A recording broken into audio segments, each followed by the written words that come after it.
শুকর করতে হবে বরাদ্দের, শুকর করতে হবে মাননীয় প্রধানমন্ত্রী তারেক রহমানের, শুকর করতে হবে আমাদের মাননীয় মন্ত্রীদের। ওনাদের প্রশংসা করলে ওনারা আরো বাড়ায় দিবেন, আর ওনাদের ইয়ে না করলে ওনারকে আমাদেরকে পিটাবেন নাকি, এ ধরনের বোঝাতে চাচ্ছেন? লইন শাকারতুম লাযীদান্নাকুম ওয়া লইন কাফারতুম ইন্না আযাবি লাশাদীদ, যেটা উনি বলেছেন সেটা প্রাসঙ্গক্রমে বলেছে। আমরা যদি আল্লাহর নিয়ামতের শুকরিয়া আদায় করি, আল্লাহ আমাদেরকে আরো বাড়িয়ে দেয়। যদি শুকরিয়া আদায় না করি, অলইন কাফারতুম ইন্না আযাবি লাশাদীদ, আল্লাহ আযাব বাড়িয়ে দিতে পারেন। এখন এটা পলিটিক্যালি কেন বক্তব্য হবে? আল্লাহর বিরুদ্ধে কোনো কথা আমি বলতে পারি না।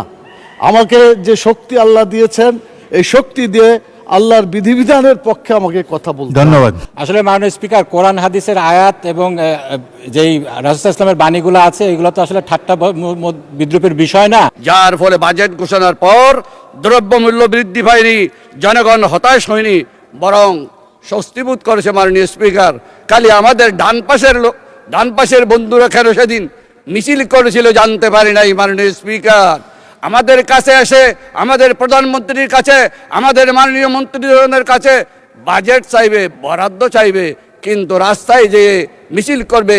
সেই কারণে আমি একটি আল কোরআনের আয়াত বলতে চাই, ফাইন শাকারতুম লাযীদান্নাকুম ওয়া লাইন কাফারতুম ইন্না আযাবি লাশাদীদ। শুকর করতে হবে জীবনের, শুকর করতে হবে বরাদ্দের, শুকর করতে হবে মাননীয় প্রধানমন্ত্রী তারেক রহমানের, শুকর করতে হবে আমাদের মাননীয় মন্ত্রীদের। তারা শুকর করে না কিন্তু স্বীকার করে, সেই জন্য তাদের উপর লাশাদীদুল আযাব, আযাবের কঠিন আযাব তাদের সম্মুখীন করতে হবে। মাননীয় স্পিকার, আল কোরআনে আরেকটা আয়াত আছে মাননীয় স্পিকার, ওয়া মাকারু ওয়া মাকারাল্লাহ ওয়াল্লাহু খায়রুল মাকিরিন।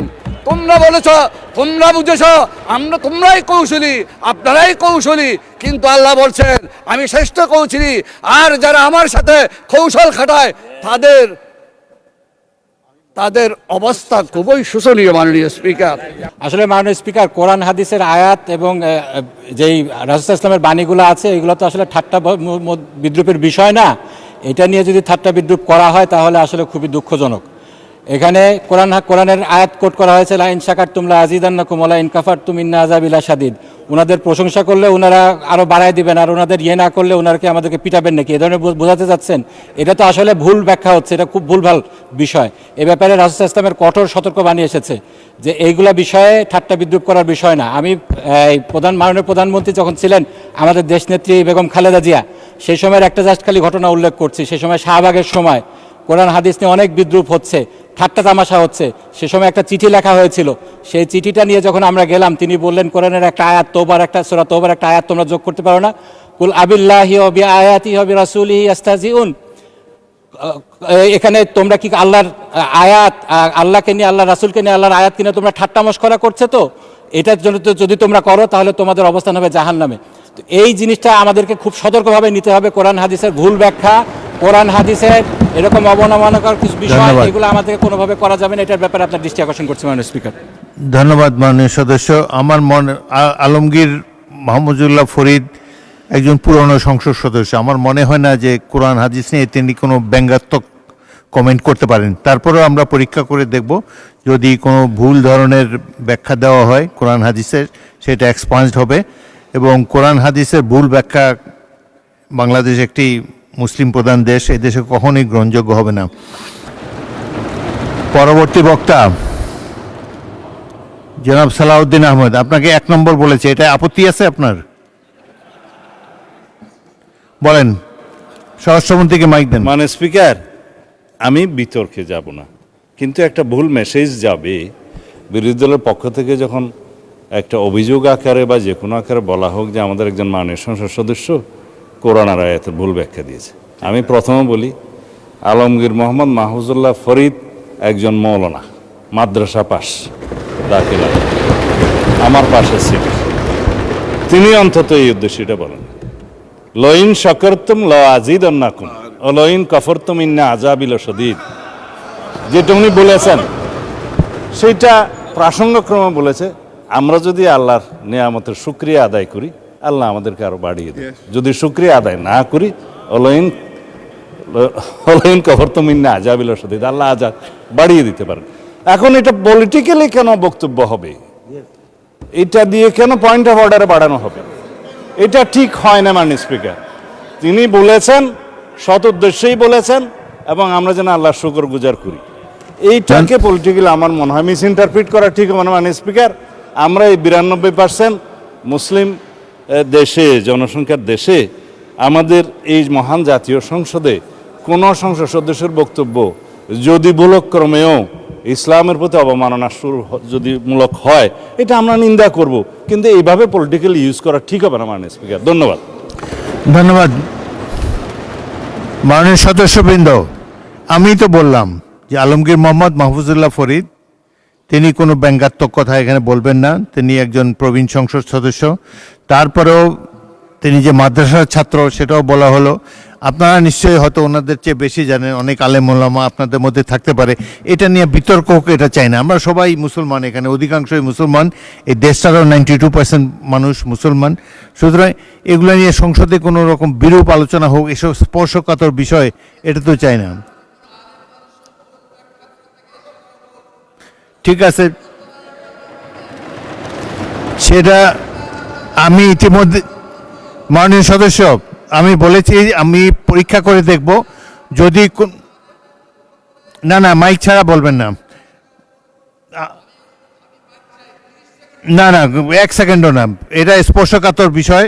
আপনাদের সিনিয়র নেতারা সামনে দাঁড়িয়েছে, সংসদে প্রথম বেঞ্চের যখন সিনিয়র নেতারা দাঁড়ায় পিছন দিকে আপনারা বসে যাবেন। এবং আচ্ছা মুজিবুর রহমান সাহেব বলেন, কিন্তু কোনো বিতর্ক হয় এমন কোনো কিছু তুলবেন না। এখানে সবাই তো অধিকাংশই মুসলমান, অধিকাংশই ধর্মের প্রতি ধন্যবাদ, শ্রদ্ধা পোষণ করেন। ধন্যবাদ মাননীয় স্পিকার। আমাদের মাননীয় স্বরাষ্ট্রমন্ত্রী যেহেতু দাঁড়িয়েছেন এবং তিনি কথা বলেছেন, তার কথাকে যাতে লাইন মতো হয় সেজন্য তিনি নেওয়ার চেষ্টা করেছেন। এই আয়াতটা যে নাজিল হয়েছে, কেন নাজিল হয়েছে? এই আয়াতটা নাজিল হওয়ার প্রেক্ষাপট হচ্ছে আল্লাহ তাআলা তার অগণিত নিয়ামত এই পৃথিবীতে রেখেছেন। তিনি বলেছেন, আইন তাউদ্দু নিয়ামাতাল্লাহ লা তুহসুহা, তোমরা যদি আল্লাহর নিয়ামতকে গুনতে চাও তাহলে গুণা শেষ করতে পারবে না। যারা আল্লাহর এই দুনিয়ায় আল্লাহর নিয়ামত ভোগ করছে, আমি কথা বলছি, এটা আল্লাহ আমাকে একটা নিয়ামত দিয়েছেন, অতএব আমার মুখ দিয়ে আল্লাহর বিরুদ্ধে কোনো কথা আমি বলতে পারি না। আমাকে যে শক্তি আল্লাহ দিয়েছেন, এই শক্তি দিয়ে আল্লাহর বিধিবিধানের পক্ষে আমাকে কথা বলতে। ধন্যবাদ। মানুষ শেষ করি, 1 মিনিট শেষ হবে। আমাদের মাননীয় স্বরাষ্ট্রমন্ত্রী উনি এটা নিয়ে গেছেন মানে দলীয় একটা, এই যে বাজেট বক্তৃতা, বাজেটটা খুব ভালো হয়েছে, অতএব বিরোধী দলকে বাজেটের প্রশংসা করতে হবে। এইটা যদি প্রশংসা না করে তারপর আজাব আসবে, এই দিকে নিয়ে গেছিল উনি। এই কথাটা মোটেও সঠিক না। আমি বলতে চাই যেটা, ধন্যবাদ, কথা এটাই হয়েছে মাননীয় স্পিকার।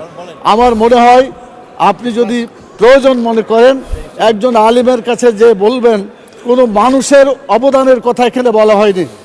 ধন্যবাদ। যে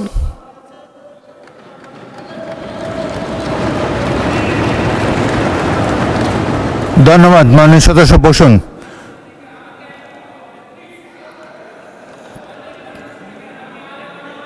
না না ঠিক আছে,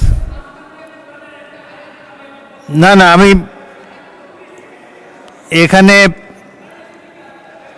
এখানে মাদ্রাসা পড়ার, মাদ্রাসা শিক্ষায় শিক্ষিত আলেম অনেক বেশি আছে এখানে এই দিকের চাইতে, সেটা তো আমরা স্বীকার করে নিয়েছি।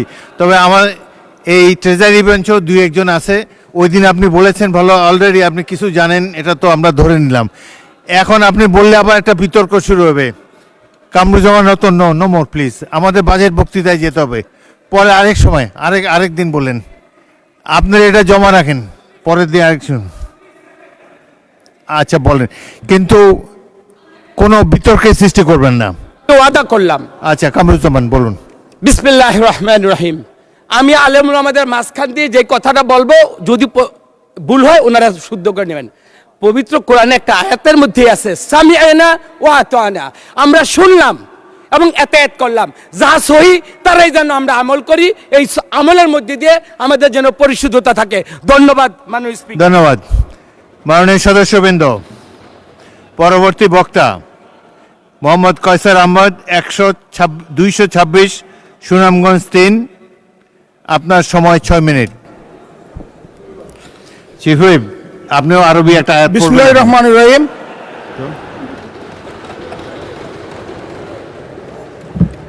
দেন চিফ হুইপকে মাইক দেন।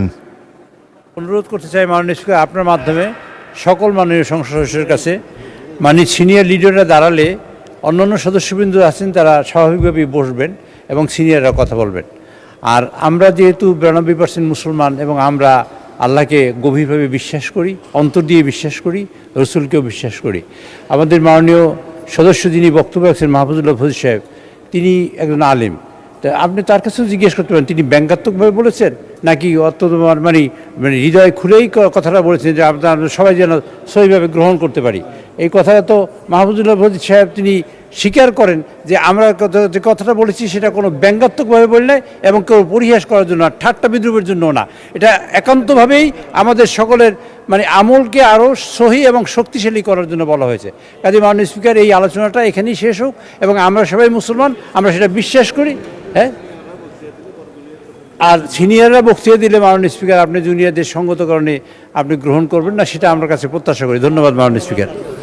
ধন্যবাদ মাননীয় চিফ হুইপ।